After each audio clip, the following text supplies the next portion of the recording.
Hello, Yes But Why listeners. This is your host, Amy Jordan. Welcome to Yes But Why, episode 249. My conversation with Houston-based actor, director, producer, Rebecca Bernstein. But first, let's talk about our sponsors. Today's episode is sponsored by Audible. Get your free audiobook download and your 30-day free trial at audibletrial.com/yesbutwhy. Do you guys know that they have podcasts on Audible? Gosh, there are so many options here. I gotta check these out. But first, I should finish recording this intro. Audible is available on most of the devices in your home, certainly in mine. Go now to audibletrial.com/yesbutwhy to download the app and sign up to get your free audiobook today. Today's other sponsor is my company, podcastcadet.com. My husband Chris and I run the company, podcastcadet.com. We provide advice and production help to any podcaster who needs it. We can give you a little push, or we can help you with the production of all of your podcast episodes. Contact us now at podcastcadet.com and use code YBY20 to get 20% off the first service or workshop you buy. This week, I talked to Rebecca Bernstein. Since March 2020, Rebecca has built a worldwide community of performers online with Zoom Shakespeare Productions. Since their first reading, Zoom Shakespeare Productions has done over 45 virtual performances with actors from around the world. In our conversation, Rebecca and I talk about Shakespeare, obviously, how much we miss live theater, and COVID's effect on our creative drive. This is a great conversation about creating art and pulling something positive out of the darkness. I now present to you Yes But Why, episode 249. Rebecca Bernstein and building community through Zoom Shakespeare. Enjoy.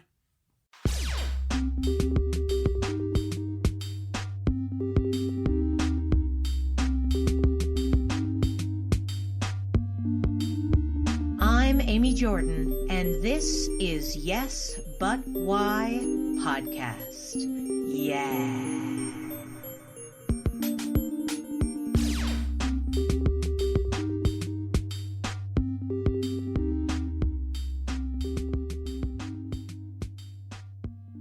My parents like to tell the story that and there's several of these little moments, but one of the first was I was in pre-K, and my mom got a call from a very concerned pre-K teacher, and she told my mom, we were going around the circle at circle time, and we were asking all the kids what they wanted to be. And, most of the kids said they wanted to be a doctor or a lawyer, and Rebecca, we're actually really concerned. She wants to be a mermaid. And that could have told anyone right there that I would be a performer. Of course my mom found it totally entertaining because that's not something to be worried about, but little performer Rebecca Bernstein brain was like, yeah, I don't want to be a lawyer or a doctor. I want to be a mermaid. I know. I'm saying you have a 3-year-old. You could probably totally hear one of the kids in his class or whatever saying that. I think it's insane that the teacher was so worried about it. I know. Oh my God. And then there's some other things I was an interesting little kid. The time when my kindergarten teacher asked us, because we were doing the dramatization, because school plays, which aren't really a thing anymore, were really popular in the 90s. Every kid had to get up there and do a line.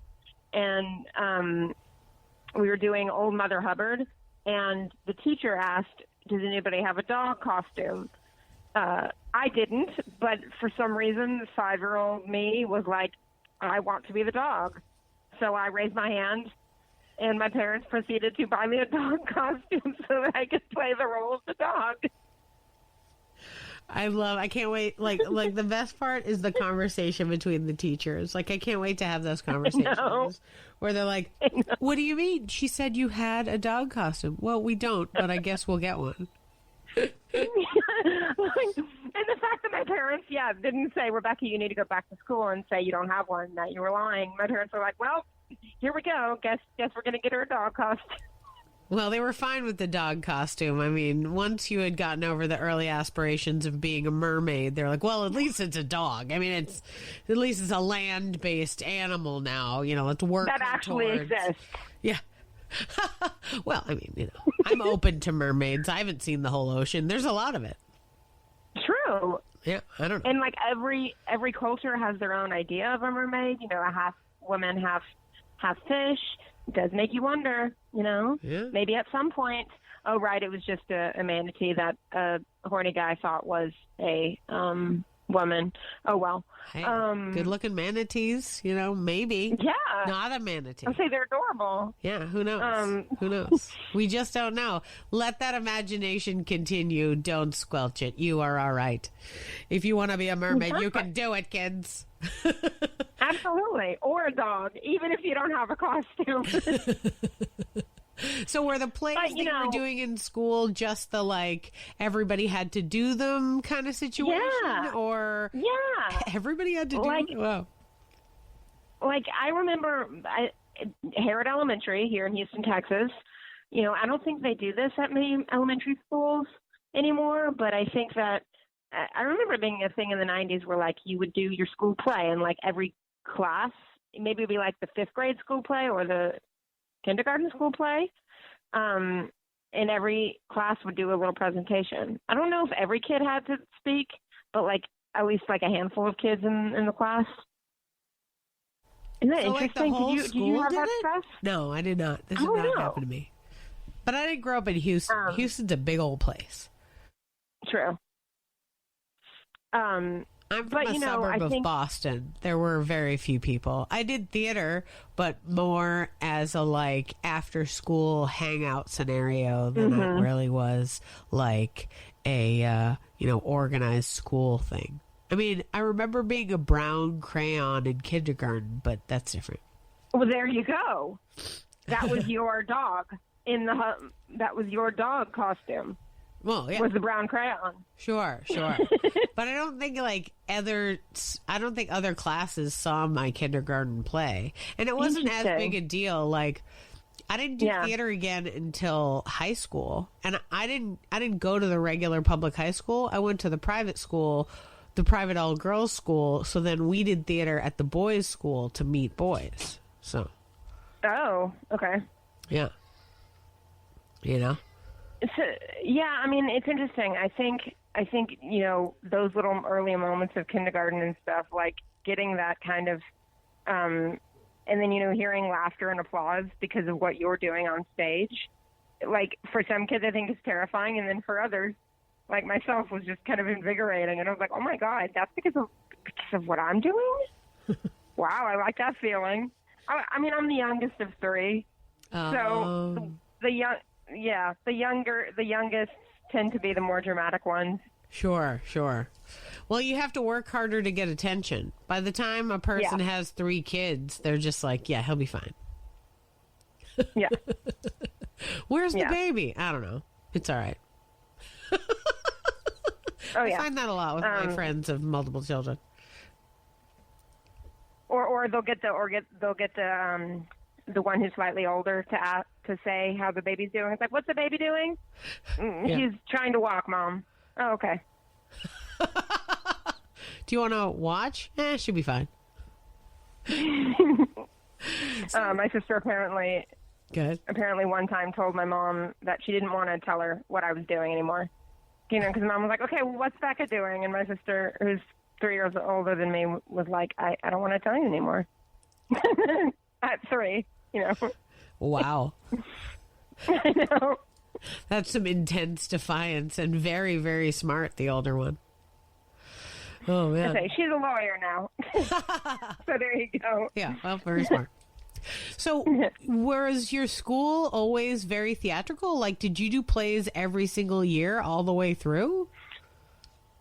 So at Harrod, which is public, I want to say they did it was kind of like that, where they would have a presentation, I think once a year, and it would be a group of kids from every class. From what I remember. I mean, it wasn't like, a whole play. It would just be like, 5 minutes of kids acting out a story. And I think it was just for parents and other staff members. Not so much in front of other kids, but yeah, that's interesting. Huh. So you were involved in this kind of thing. Since it was so regular to you, did you think of it as like exciting and fun, or was it just like another class? Oh, that was my favorite part. And like my parents put me into like HIT, which is here in Houston, and it's like a musical theater program, and I did that for a while. So I was doing theater after school. Like it was part of my life, and like I think I discovered that passion really, really early on. Tell me about your musical theater. Oh gosh. Well, my mom's a singer. I am someone who's been blessed/cursed with a love for musical theater and not a great ear. So I will sing along to the entire score of Les Mis. It might not be great though. That's the issue. But when you're 8 years old, yeah.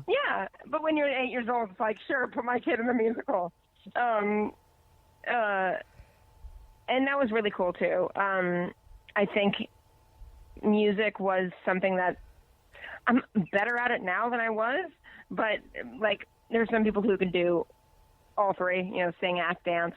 I definitely now in my 30s have the acting down. But yeah, I mean, I loved it even so. Like, I just love doing it and like dancing and,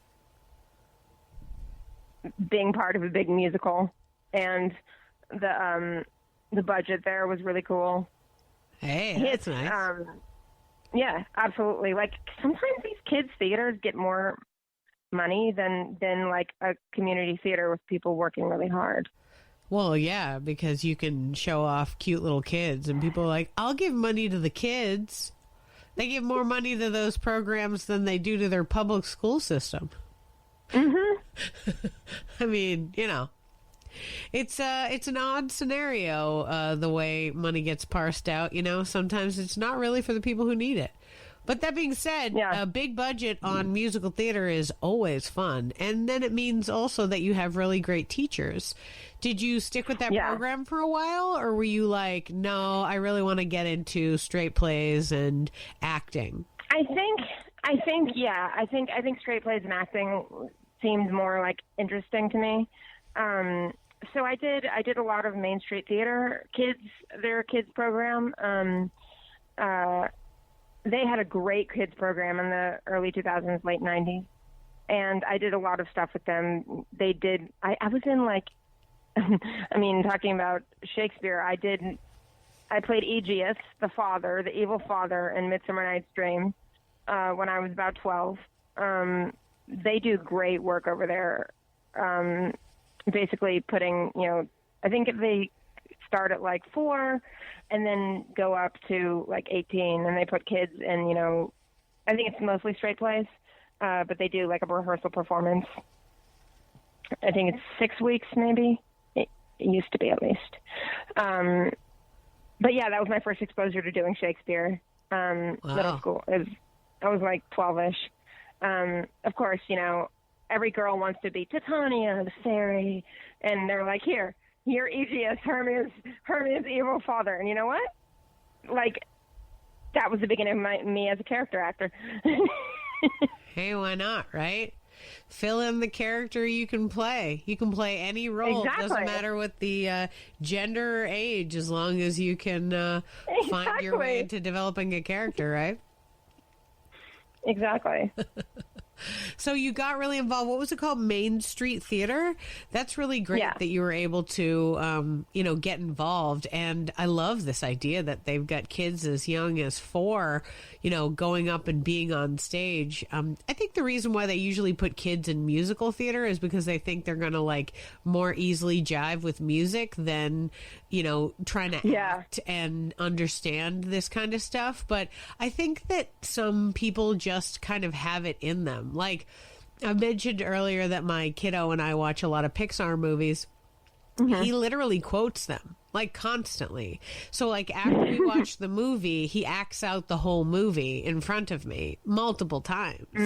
Like, he has a performer gene, doesn't he? Oh, yeah. I mean, for sure. I mean, I would say that every dude I've ever met ever quotes movies, so I'm not going to call him a performer just yet, but there are moments that he does that are, like, the full emotional, like, situation, and you're like, what? How are you doing this? Like, I don't know how he understands it, but maybe emotion trumps music, you know? Maybe they're like, oh, I understand what's going on in this scene because I understand what the emotion is, you know?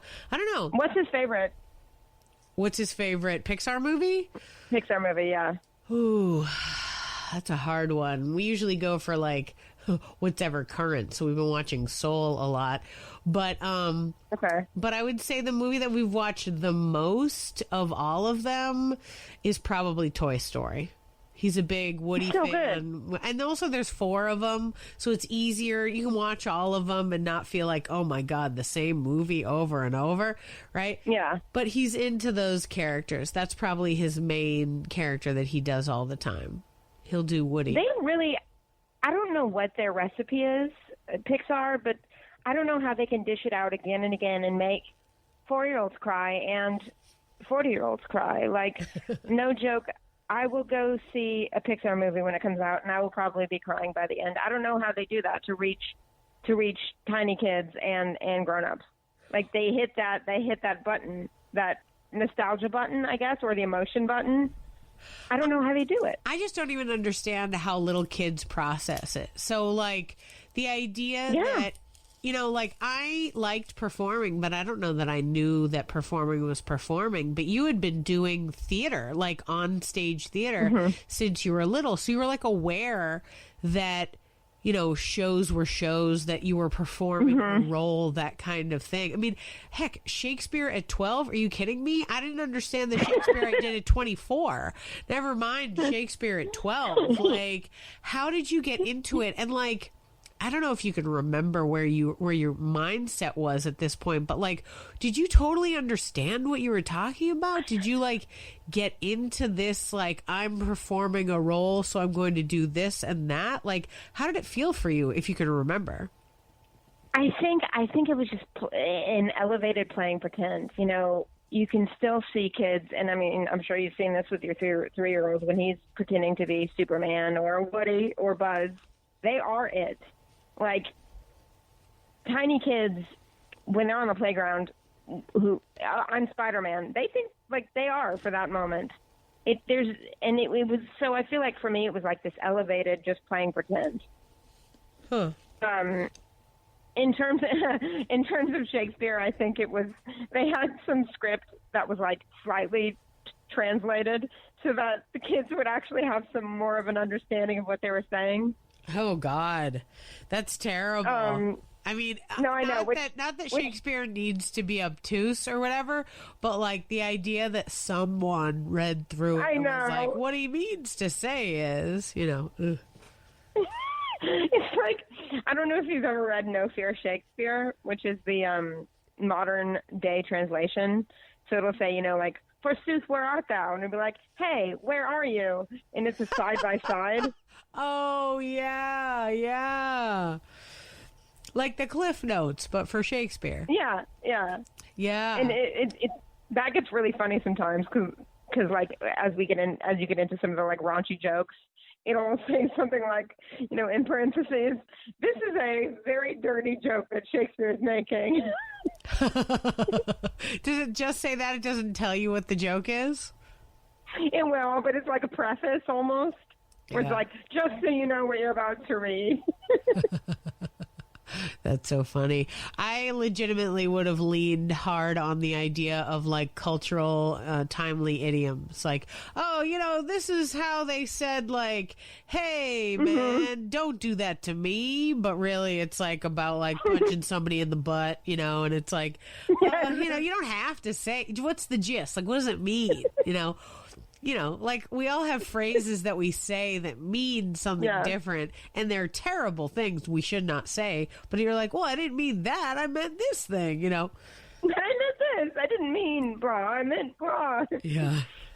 That being said, the other thing that's super funny about Shakespeare, and we can totally get into it, because you are focused on Shakespeare, and that's what your main production is now in your acting career and your producing career. But, like, I like to think of Shakespeare like a frat guy who wrote a bunch of really funny like plays for his friends, and they were like, dude, you should show them to other people. And they're like, what? No. And they're like, yeah, it's so funny.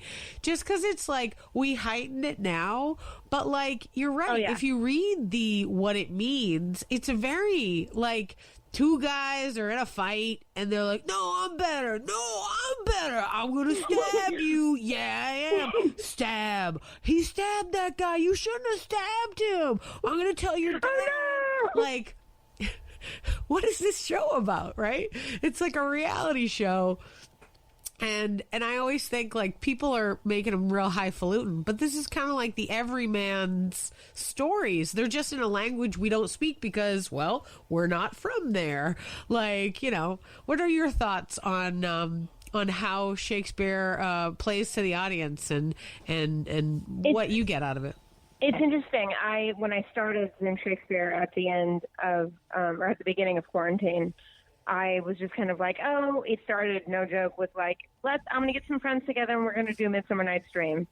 This was like late March, when there was this new thing called COVID that was shutting everything down. And you're like, wait, the thing that was in China? Oh, okay. Now it's here? Great. Cool. Not good. And then, everything was shut down, and I got some friends together to do Midsummer. And then we did Much Ado About Nothing the next week, and then we did Macbeth, and then so on and so on and so on, and we're almost done with the canon at this point here in it'll be February when people are listening to this, but honestly, what I kind of feel like it's, and something that I've been trying to do through this group, is really take away all of the grandeur that we put around the text, because there is, even if, people aren't going to be or not to be anymore, there's still this sacredness that a lot of people approach it with. Yeah. When really, as you were saying, it's just dudes talking. Sometimes they're fighting over a woman. Sometimes they're making sex jokes. Like, I want to, and one of the things I'm trying to do is take away some of the sacredness and just make it conversational. This is how these plays are written. This is how these people are talking. You know what I mean? Yeah. Now, are you doing readings with people who have experience doing Shakespeare, or are you like directing actors for a couple of weeks and then presenting a reading of it with the work done? Well, so we do it every week, mostly every week, but we usually have one rehearsal, and most of the people who are involved have some experience with Shakespeare, but we've had people who have never done anything with it before. And yeah, it's all read. It's readings. But they've kind of now become like reading / virtual performances. It's kind of a combination. But that's been really interesting too. And to see, like, we've done a lot of like playing with it and been like, okay, well, this weekend we're doing a Western production of Two Noble Kinsmen. We did do a Western production of one of the lesser known, not as good shows. That was really fun, and everyone was doing accents.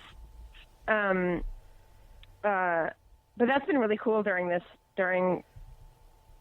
time in our lives where we're all stuck at home.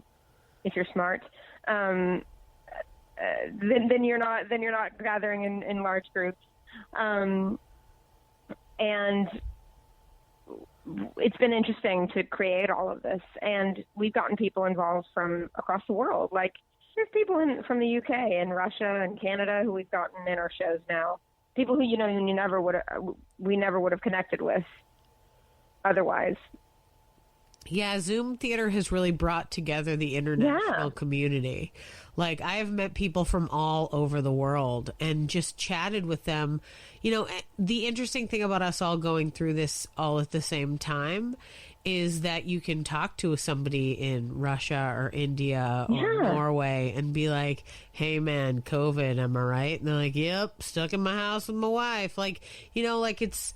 everybody's got the same thing going on, so we have that base reality that we can now become friends on top of, you know? It's like when we all go to college or you all have a job together, the base reality of like your work or the base reality of school allows you to connect. Now it's like we all are aware of this thing that's happening and we can talk to strangers and we have this thing to be like, hey, how are you? I mean, how are you right now with this?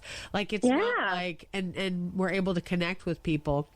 How did the people internationally connect with you?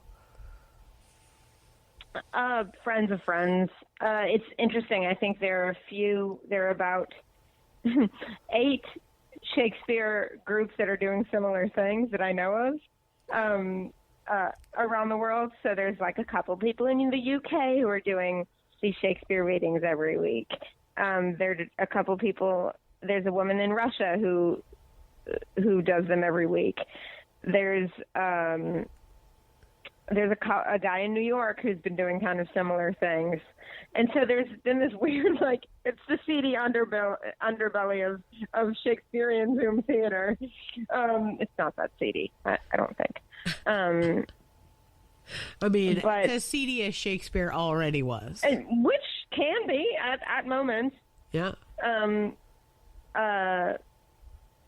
But I think I posted on Reddit at some point very early on. I was like, hey, if anyone wants to join us, we have this Canadian actor, Alex Goldrich, who's done shows with us since April, and he's incredible. And that was just like, because I posted something on Reddit, like, it's like you were saying, it's fascinating because we all have this one thing in common where no one really wants to go out and hang out with their friends in a closed area still.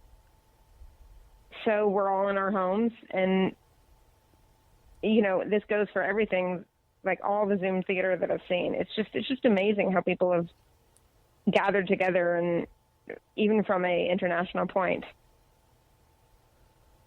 Yeah, it's really bringing people together, especially because, you know, with theater, where we would be in large groups on stage and stuff, that our industry will be the last to come back. You know, like, it's not going to be the first, sad. You know, but it'll be the last thing. Once theater is back, we're all right. It's so sad, Amy. Like, yeah. And as much as I've been working on this, like, everybody misses it. It like, I've done a little bit of stuff like that's been filmed and then live streamed, and it was so depressing not being able to hang out with my castmates afterwards and go get a drink with them. Yeah. Like, because that's such a part of it for me. Yeah. And for, I think, a lot of people, is community. Yeah, I've done a couple of commercials, and my favorite part is just the hanging out. Like, I'm like, ooh, I get to do a commercial. And the best part is people will be like, I do a lot of stuff where it's like, oh, it's a random drug commercial, or like, oh, it's for this business. And I never see it, right? So my whole experience is just hanging out with the cool people that I get to do, you know, scenes with or not. And just be like, ooh, what do you do? Tell me everything. Oh, do you live in town? Oh, that's so fun. So, I've been lost for my social interaction. So what commercials are these? I'm curious. Oh, I mean, like I said, I did one that was like a new diabetes thing that like checked your blood on the fly, and like and I all the things that I do these commercials for, I don't always interact with the product. You know, like for a while I did my first commercials were for Grande Internet. And they were all just joke commercials. And it was about like the employee of Grande was supposed to help these people who were crazy. And they were like, help me with this. And he's like, okay, but I'm really here to tell you about the internet. And they're like, listen, we get the internet. Help us with the bees or whatever, you know. So most of the commercials I've done have nothing to do with what they are advertising, for sure. And a friend of mine, speaking of commercials during COVID, a friend of mine did a commercial and played all the parts. So it was like, it was about a new computer thing where like there's a person where it was like she's organizing her work using this new app, and then she calls for the help desk, and the help desk is her, but a different costume and a different character she's playing. So cool. Right? So they only got one actor, but then they got like two sides of a conversation in that scenario. So she did the whole one side, and then she went and did the whole other side, right? And it was like, wow, that's so wild. Like the things that they are doing to adjust the way that they're trying to figure out how to bring it back. And I feel like film is a lot easier because you could certainly have fewer people in the room. When you do film, a lot of the work is after. So it's like, yeah, we got 3 people in the room with these 5 people who are on in the scene, but the work is after, when they then get the footage and they're like, okay. So those people don't all have to be there and whatnot, and they keep the makeup people separate, the costume people separate. Now it's like, the village is not super tight. Instead, it's like you walk all the way over there to the makeup tent, and then you walk all the way over there to get your costumes, because they keep everybody in little spots. And even that's a little bit isolating, you know, because it's like, but I want to hang out. I want to talk to both people. Yeah. I want to, you know, and then actors are separated, of course. Yeah, and the other thing is they discourage you from, like, chatting. Like, my uncle's an actor, and he said that when they're in the makeup chair, they're like, don't talk. Like, don't open your mouth. Don't, like, just let them use your face as a canvas. Don't have a conversation, and then walk away. So just to keep the, like, breathing to a minimum, even though it's like, we're still breathing in front of each other. Don't breathe. Like me, having trouble breathing right now. But yeah, I mean, it's been different. But I want to bring it back to you and your experience of Shakespeare. Were you doing Shakespeare full time before that? Is that why you were inspired to do Zoom Shakespeare? So I was, I mean, I've dabbled in it, or I've done quite a few Shakespeare shows. But I was doing a production of the Glass Menagerie at Pasadena Little Theater, which is one of the Houston suburbs. And my friend Ulrich Davis, incredible director, I was directing it, and I was playing Laura.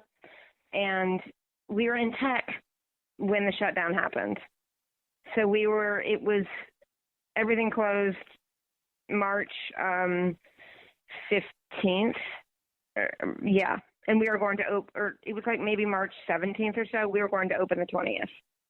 And I think there were a couple some friends of mine too, who did shows where it literally closed. They closed or were about to open and couldn't. But yeah, you know, I've always been interested in it. I've always had a love for it.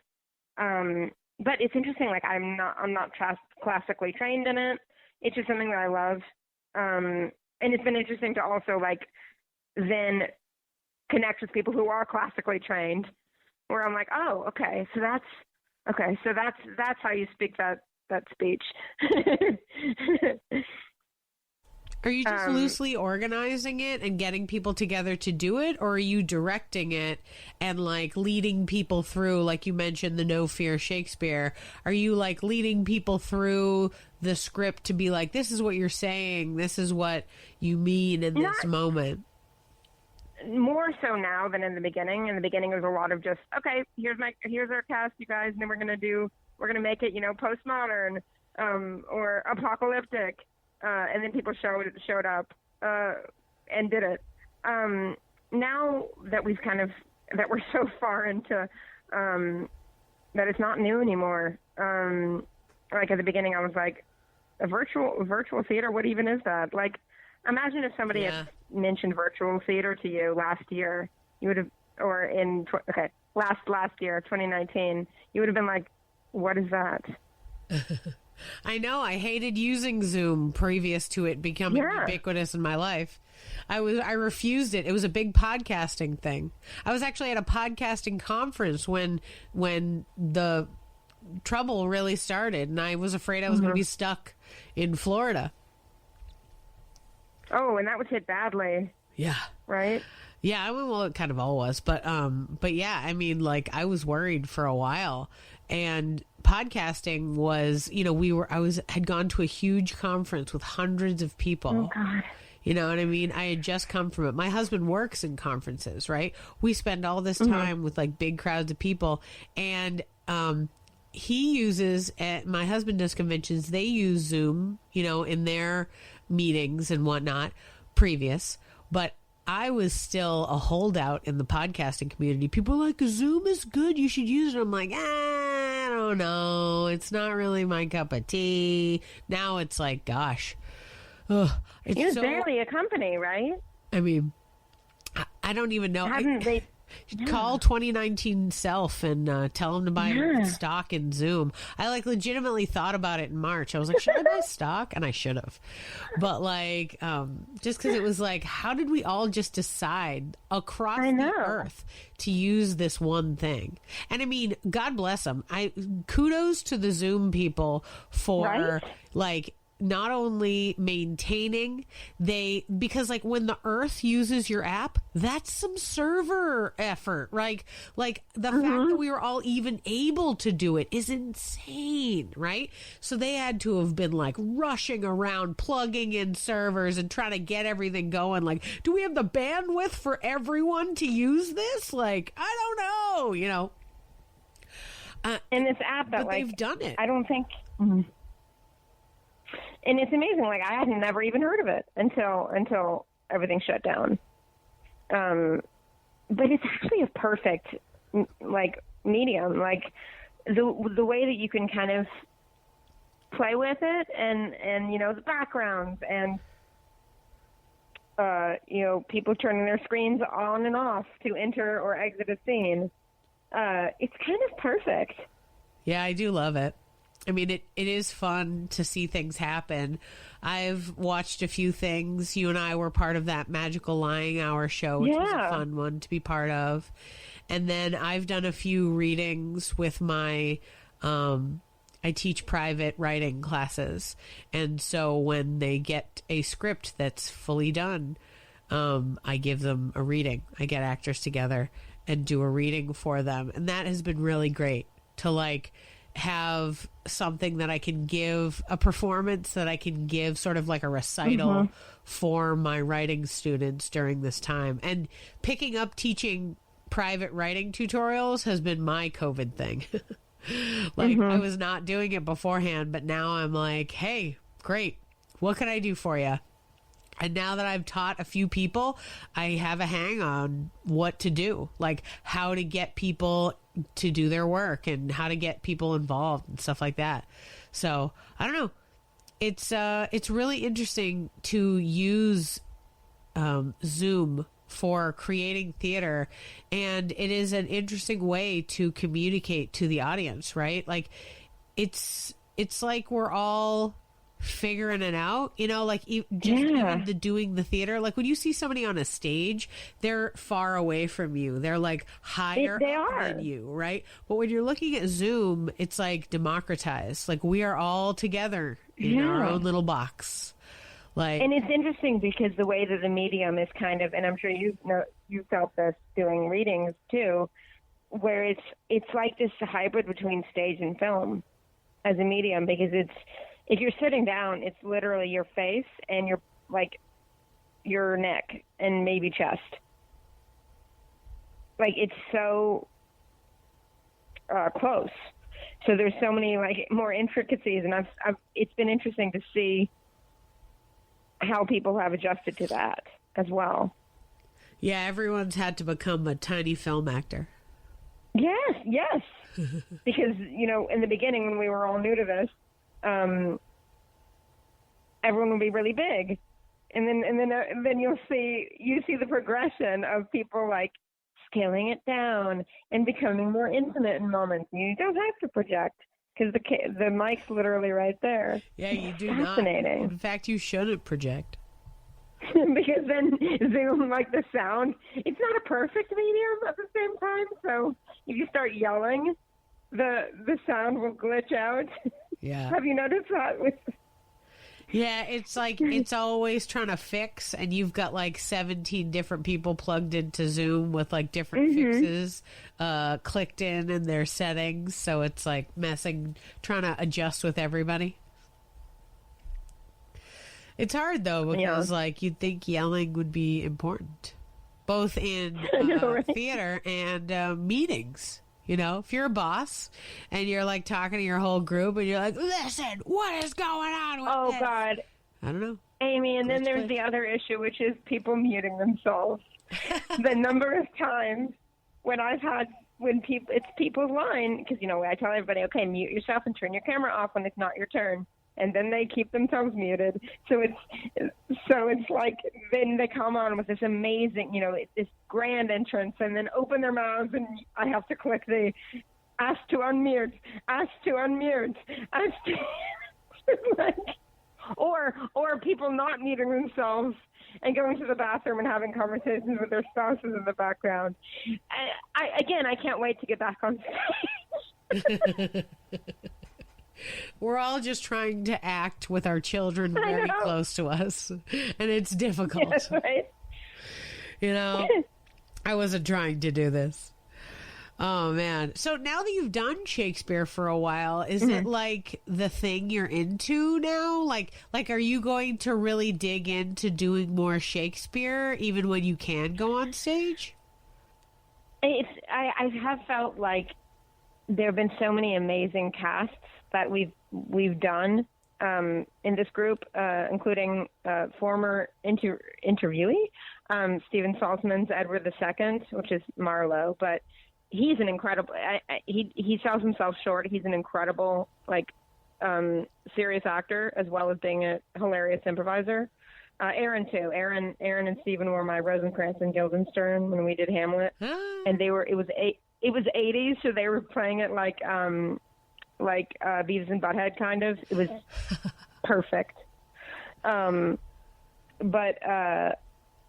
we've had so many great casts that I almost want to take some of those casts and put them on stage. But I love modern stuff too. It has given me more of an appreciation, especially for the plays that nobody talks about. Nobody talks about.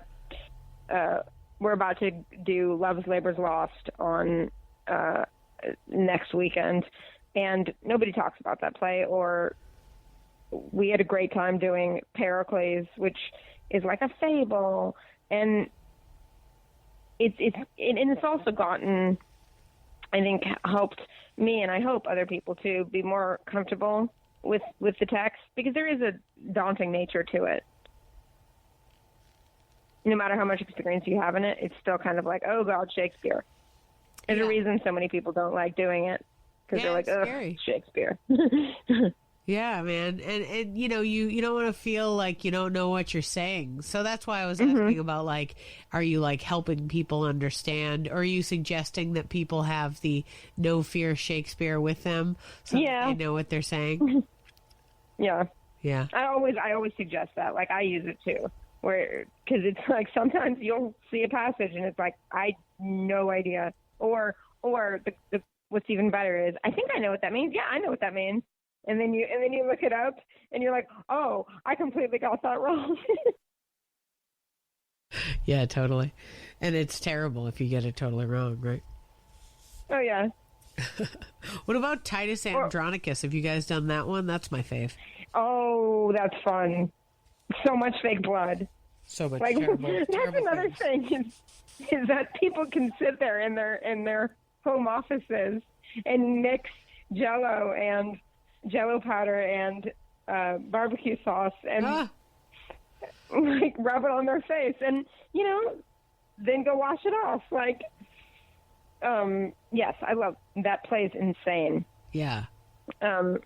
It's so dark and almost so much so that it's funny. where it's like people cutting their hands off and then fighting about whose hand's going to be sacrificed. Where it's like it's so dark and gory that it's almost funny. Oh, yeah. I mean, it gets dark 30 seconds in, and then it just goes hard for the whole thing. And you're like, what?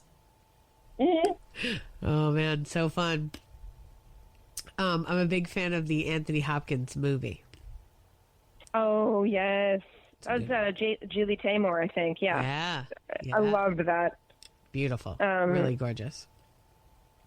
Oh, she's brilliant. So tell me, before COVID shut down, Glass Menagerie for you, what have you been doing? We've talked pretty much about you as a child, and then we jumped forward to now. But what's happened in between? Like, what sort of acting have you been involved in previous? Were you doing film, stage? How does navigating the Houston theater scene work for you? Or how did it work for you previous to now? So I went to St. Edward's University in Austin for theater, and then came back here afterwards. And I started in community theater. I have a great love for it. I still do stuff with community theater. It's this city. People don't think of it as one of the art cities, but it totally is. The number of theater companies and experience and opportunities that this has for actors and directors and musicians, and I have opera singer friends too. But the number of like just little tiny companies that are popping up every year, it seems, in this city is amazing. And then I did some directing, and it really, like, there's a reason I think so many people have decided to settle here and act here. Mostly I've mostly done stage stuff, a little bit of film. I find film really, like, the whole hurry up and wait, at least for me, is a challenge. Yeah, it's hard. Because then when it is time to go, you're like, well, I've just been sitting here for 2 hours drinking coffee. So that's a challenge to kind of like work yourself back up into getting into it. Rather than doing like a full dramatic movie. Like whenever I see that, oh my God, I can't. It's like, how many times did she have to cry? Like from how many angles? It's almost a blessing, those directors that do the like long shots, because you're like, at least it's done. I know. And you don't have to put your actors through that again and again and again. That's the interesting thing, is that like we were talking about using Zoom and like looking at the camera, and like I've become a lot more cognizant of how I act when I'm not the one talking. You know what I mean? Because I know that the other person is staring at my face. So I try to give them a lot, because that's all they've got. There's no like scenery or audience or anything. All they have is my face to like keep them in the moment, right? So I've learned a lot more about like face acting, like really just getting into it and showing them what I think and feel. And I feel like that's a great film technique to have developed, because that's like 3/4 of what film actors are doing. Like, think about how many times, okay, we're focused on this actor now. The camera will never look at you, other actor, but you still have to do this scene with this person, and this person has to do this deeply emotional scene 5 times, right? So you have to just keep giving them the face, like get them into it. I think it's a skill that hopefully we can take and put into more film in the future. Like more expressive faces hopefully will litter film for the future. I was going to say, like, and it's amazing to watch people have, you know, from the comfort of their own homes to watch, and I know we're kind of jumping around a little bit, but it's amazing to watch people from the comfort of their own homes have really intimate moments with people through the screen, or really angry moments with people through the screen. Like, stuff, and that's something that if you had talked about it in 2018, anyone would be like, that's ridiculous. That's impossible. Like, you can't have a fight scene with somebody when you're not in the same place. That doesn't, because it doesn't make sense. Yeah. But it really works. Yeah. And everybody's so safe. And not just maybe from the COVID, but also from the, potentially not listening to the fight choreographer. Oh, fair enough. True. True. I've certainly seen those on stage where I'm like, oh no, we've gone off the rails. Oh no, what's happening? Bring it back. Don't hurt each other. Especially as a director, when you're sitting in the audience watching your show, just being like, oh, I know that move was wrong. Oh, and that person's bleeding. Okay, just gonna sit here and act like nothing is wrong. Just gonna act like nothing. That's an interesting experience.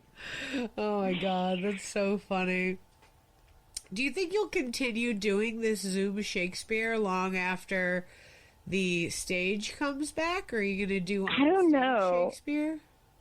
Yeah, I mean, I'd like to just go back to doing, because I mean, I've thought about it. I don't know if there will be a need for it. There might be, because I think things are going to go back slowly. But yeah, at this point, it's just kind of like until, gosh, what is it? They're talking about the summer when everyone's going to be vaccinated. I can't. Exactly. I don't know. I'm stopped paying attention. I know. Is it even worth putting a timestamp on it? Because who knows? It's going to take so long. I think maybe we could still do some stuff like readings, for instance.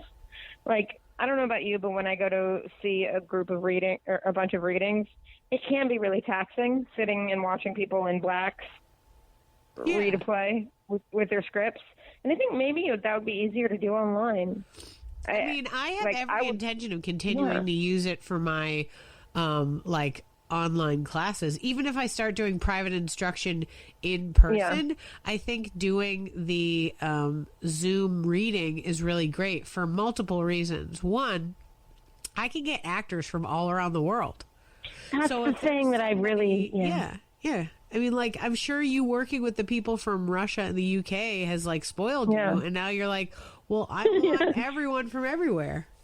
And that's the thing. We're like, when you have people from around the world, it's like everybody's really, really good.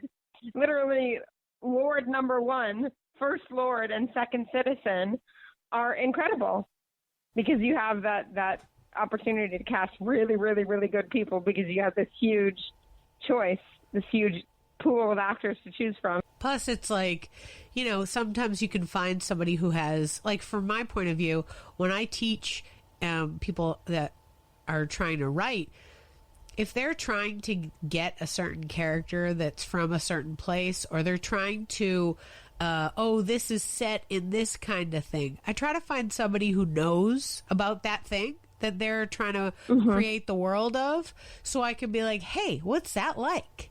Can you be the reader for this? And then maybe they're not the best actor, but at the end, I can have them give notes to my student to say like, oh, you know, this was set in a tech company, but like, we don't do this at tech companies or whatever.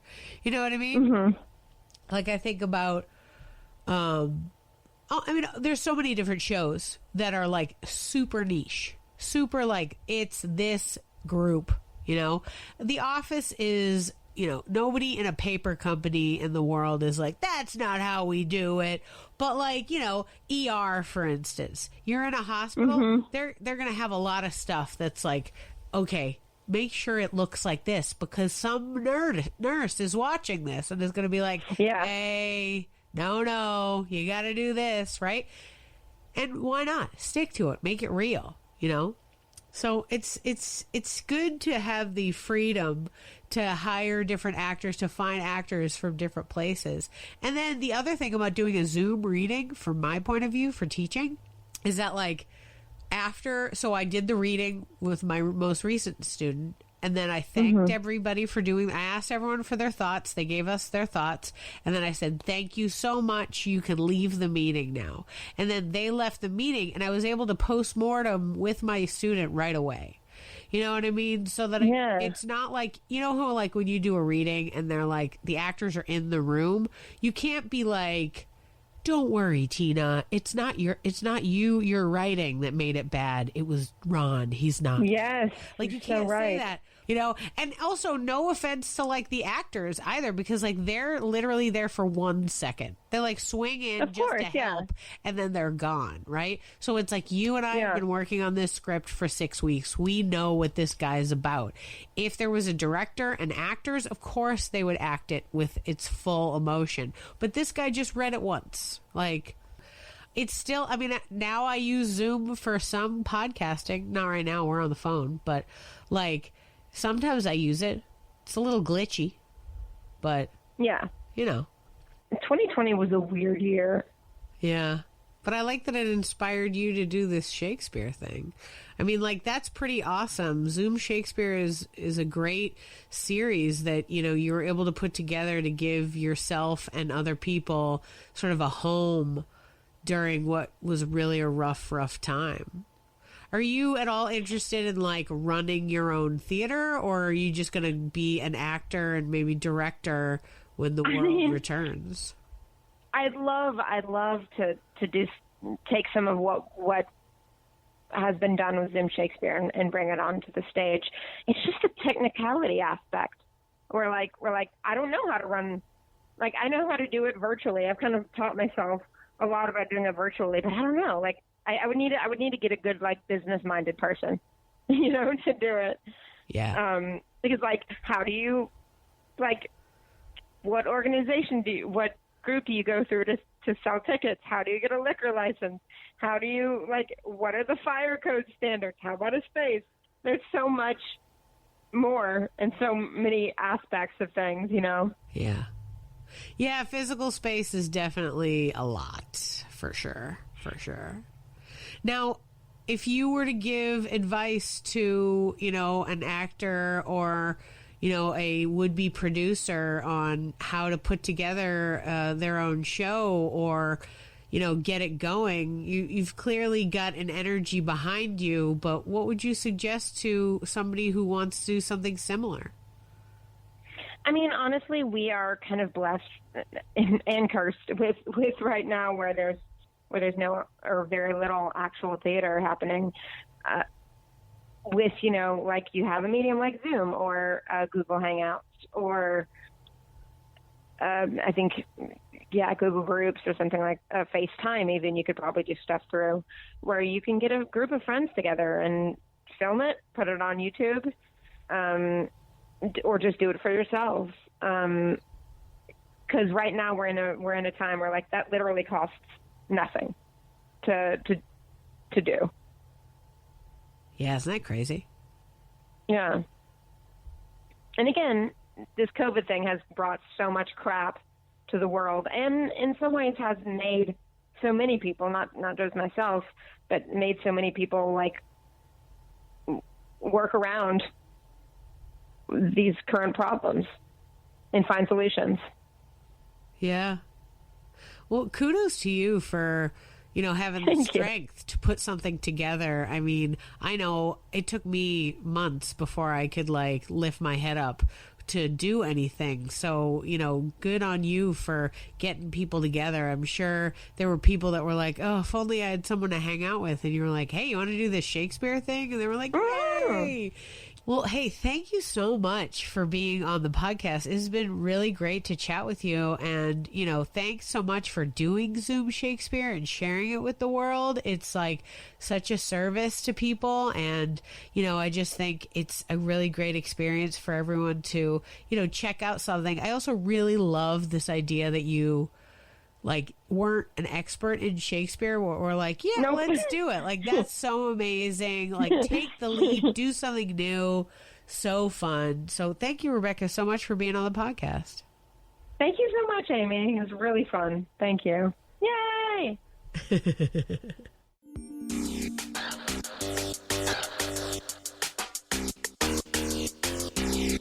Thanks for listening to Yes But Why Podcast. Check out all our episodes on yesbutwhypodcast.com or check out all the content on our network, HC Universal, at hcuniversalnetwork.com.